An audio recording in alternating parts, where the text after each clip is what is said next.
Goes straight into the arms of Crocombe, and that cheer will tell you that the full-time whistle is imminent as soon as Crocombe clears this. Goals from Harry Clifton, Danilo Orsi, and a brilliant free kick from Danny Amos as Grimsby Town 3-0 to the good and 3-0 victors in this one as the referee puts the whistle to his mouth. The full-time whistle goes at Blundell Park. Grimsby Town have beaten Luton by 3-0.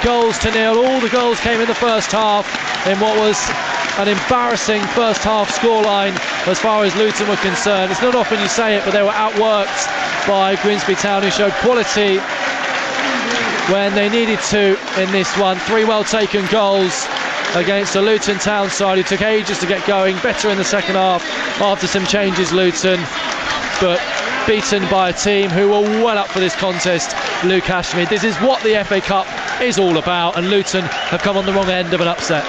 You know, the other thing is, you know, going into the game at the weekend, they do have a little bit of time between now and Saturday, but this is one that's just going to have to be put to the back of their minds as well. Their league form is good. This wasn't a great performance, but they have to get this one completely out going into the weekend away at Coventry.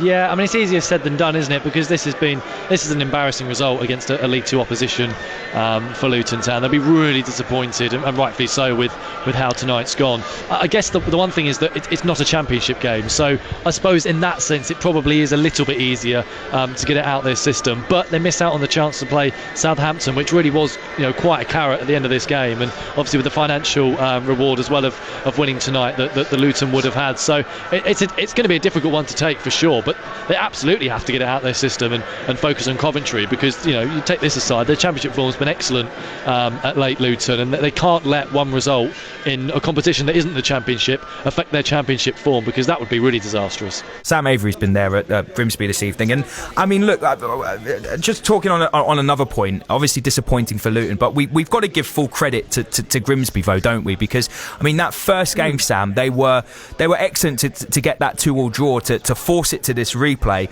and tonight they didn't put a foot wrong. Luton will be disappointed, obviously. They should be getting a result against a team like Grimsby, but fair play to them. They came out, they did their job, and they made life difficult for the Hatters.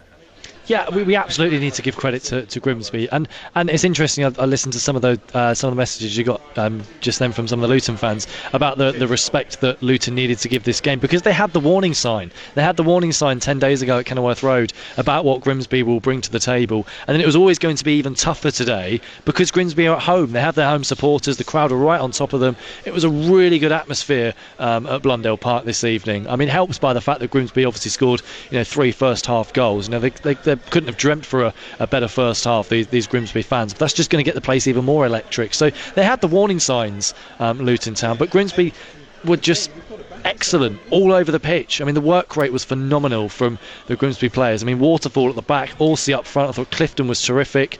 Again, Luton had a warning sign about him because he obviously scored in the first game, scored again tonight. But they worked so well together. They played little triangles at times, Grimsby. It wasn't just about the work rate. They showed quality at times as well. Little 1-2s in and around the penalty area. The 3 goals were all well worked and well taken too. So, you know, as far as Grimsby are concerned, they've done absolutely everything right tonight, and Luton just weren't at the races. It's as simple as that.